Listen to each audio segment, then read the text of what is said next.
uma sessão em que ficou muito claro que a grande maioria da comissão foi muito favorável ao relatório que o senhor acabou de apresentar, né? Sim, a gente tem a convicção de que vários pontos são consenso.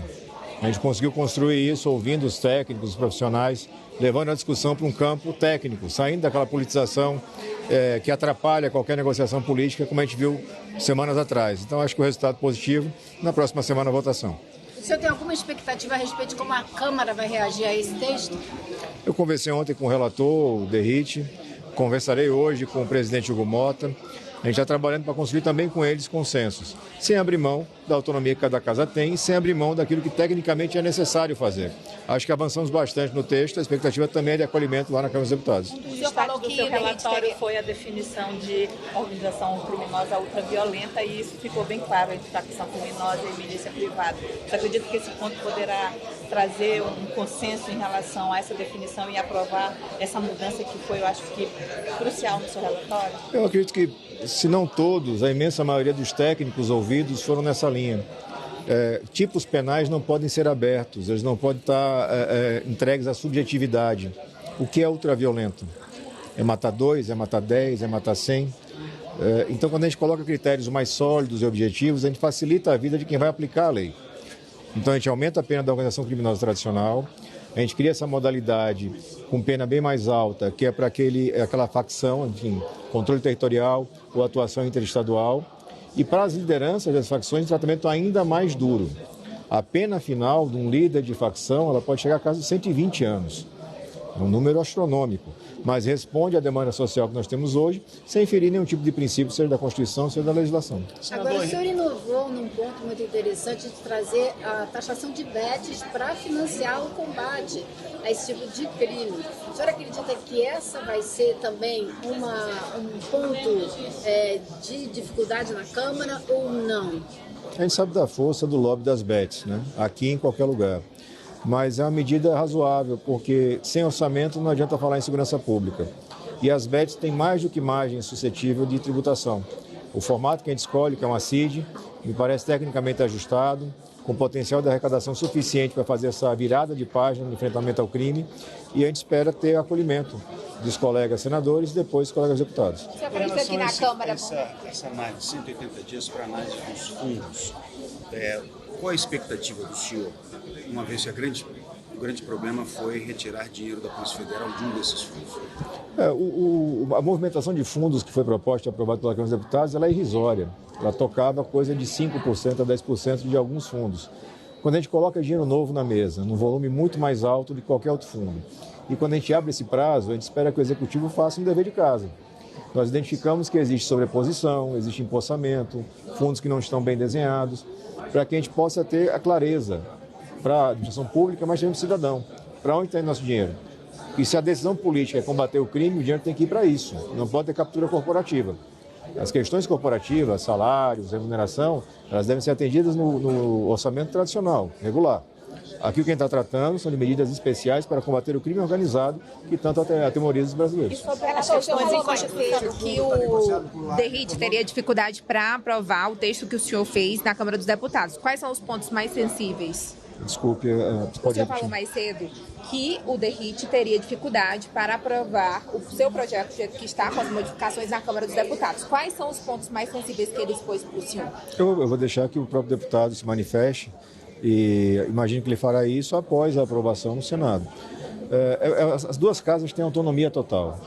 Nosso cuidado qual foi? Fazer o trabalho mais técnico possível. Descontaminar o projeto. Projeto de combate ao crime organizado não tem pai, não tem mãe, não tem bandeira. É um projeto do Brasil. Não é vitória do governo, não é vitória da oposição. Se der certo, é vitória dos brasileiros, que terão de volta o seu país. Então, acho que esse foi o trabalho que a gente já conseguiu colocar de pé aqui. As etapas seguintes vão seguir o rito natural do processo legislativo.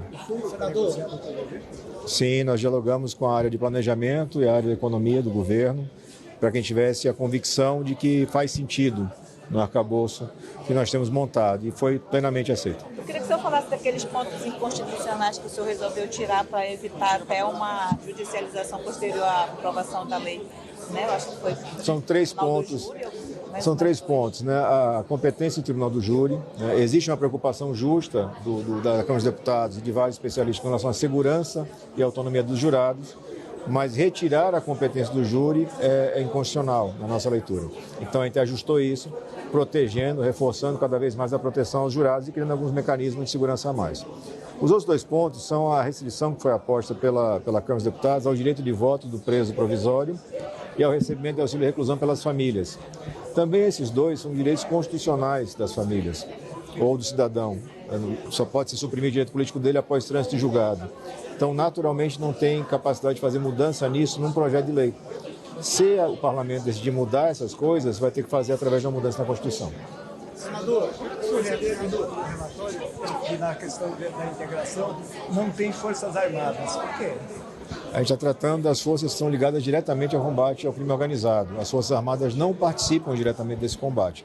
Isso não inibe e não impede cooperação. Inclusive, atendendo o pedido do senador Sérgio Moro, vamos deixar isso ainda mais claro no texto. O formato que a gente desenha é um formato preferencial. Outras atividades podem acontecer. Recentemente, essa casa aprovou 5 bilhões de reais extrateto para investimento em defesa. Então, imagino que também estejam contempladas as forças. A CPI vai tratar da questão do... Sim, sem dúvida. Está no nosso plano de trabalho, para que ao final disso, com muito mais tempo, a gente possa redesenhar essa atuação. As Forças Armadas têm um papel fundamental nas nossas fronteiras.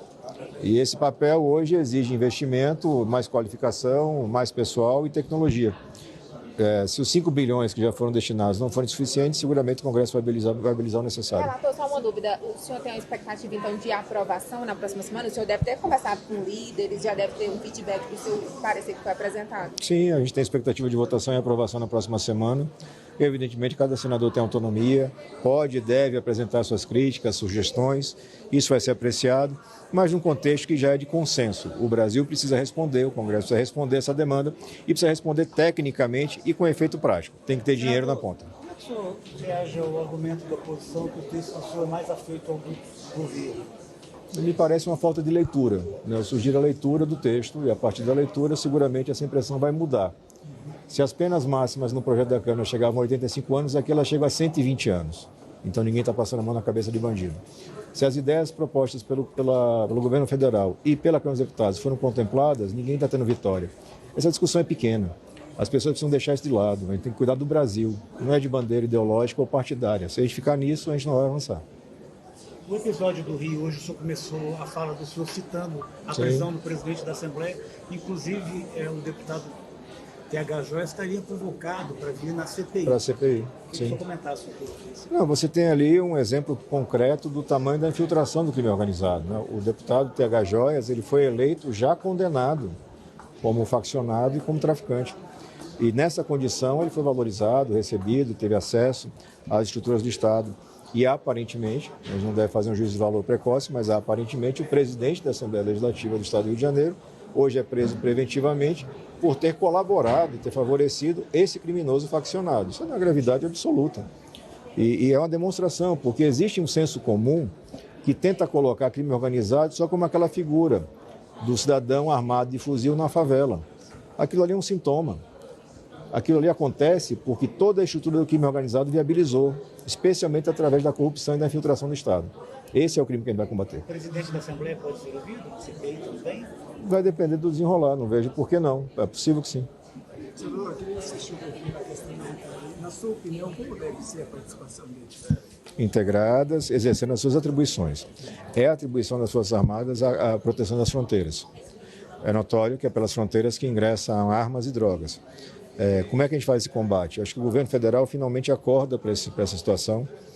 Eu vejo com muito bons olhos a manifestação pública do presidente da República pedindo cooperação com governos estrangeiros, especialmente os Estados Unidos. A gente tem um histórico longo de cooperação entre as forças dentro do Brasil e com forças estrangeiras. A gente tem agora que tornar isso mais efetivo. E isso depende de decisão política. Eu espero que tenha chegado a hora da decisão política. Senador... Militar subordinado ou militar autônomo na questão das ações? Subordinado a quem? À Polícia Federal?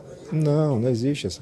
Mesmo nos órgãos integrados não existe subordinação à Polícia Federal. Existe coordenação administrativa, para que o trabalho faça sentido. Mas as Forças Armadas têm autonomia, as Forças Estaduais têm autonomia. Nós vivemos num pacto federativo. A gente não tem nenhuma super polícia que vai tomar conta de tudo, não tem super xerife.